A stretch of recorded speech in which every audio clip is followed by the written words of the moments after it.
أعوذ بالله من الشيطان الرجيم. ربنا لا تزغ قلوبنا بعد إذ هديتنا وهب لنا من لدنك رحمة إنك أنت الوهاب. رب اشرح لي صدري ويسر لي أمري واحلل عقدة من لساني يفقه قولي. فالحمد لله والصلاة والسلام على رسول الله وعلى آله وصحبه أجمعين. Assalamu alaikum wa rahmatullahi wa barakatuh. Quran Weekly.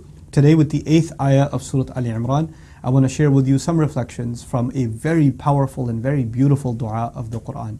We turn to Allah and we say, Rabbana la tuzigh qulubana. I chose this dua especially of all the ayat of Ali Imran. I was thinking which ayah should we begin with in this series. I chose this ayah because Ramadan is particularly a relevant and good time for this dua. Master, do not let our hearts deviate. La tuzigh qulubana. Zagha in Arabic is when something curves slightly and you don't realize it's curved. You know, like they used to use it for a grave digger who's supposed to dig a rectangle, right? But you know, when you're in the act of digging, you don't really keep track of a straight line. So by the time he gets out, it's like this bend in his grave. It's like, almost like a C. And so because of that problem, this was called zaygh in Arabic. Now from it you get a person who's going straight and doesn't even realize when they took a wrong turn and they deviated. So this person is za'igh, And so the dua is Rabbana la tuzigh qulubana. Don't allow our hearts to go deviated. And deviation isn't a 90 degree, like you're going this way, you started going that way. You just forget about it. No, the heart, when it gets close to Allah, then it doesn't get distant from Allah in a split second. It inches away from Allah little by little by little by little by little. And we're asking Allah to put protective measures in place so that we don't slowly but surely get away from Allah without realizing it, and before you know it, you have no sensation of Iman anymore. Some of you are feeling a closeness to Allah in this month that you haven't felt in a long time. And you're praying and you're in the masjid, there are people around you, there's somebody making dua and they're crying, and you kind of just catch on that feeling and you turn to Allah and you start crying too. And then you're like, man, I wish I always had this feeling.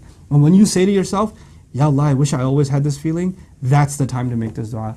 Ya Allah, don't let our hearts migrate away, deviate away, ba'da idh hadaytana, after you've guided us.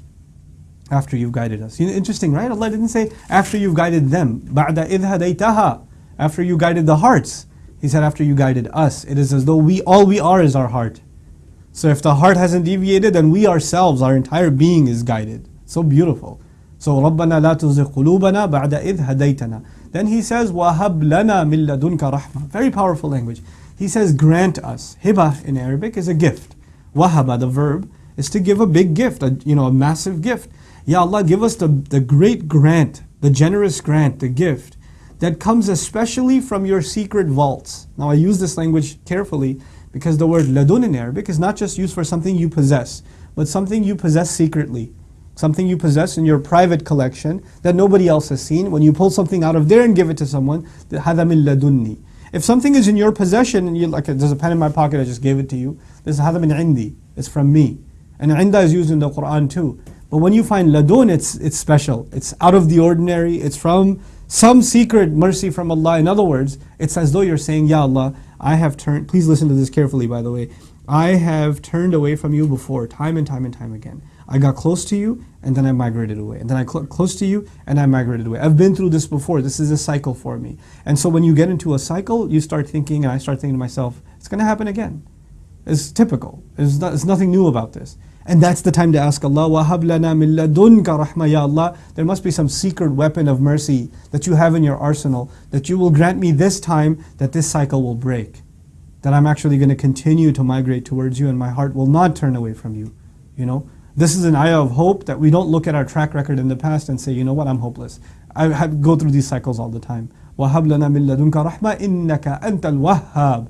And not even al-wahib. You no doubt are the giver of gifts who gives a lot and gives repeatedly and over and over and over again. Ya Allah, I don't want this gift one time.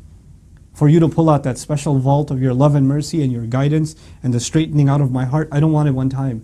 I know I'll need this again tomorrow, and I'll need it again the day after, and I'll need it again the day after. So I call you the one who gives continuous and repeated gifts. Subhanallah.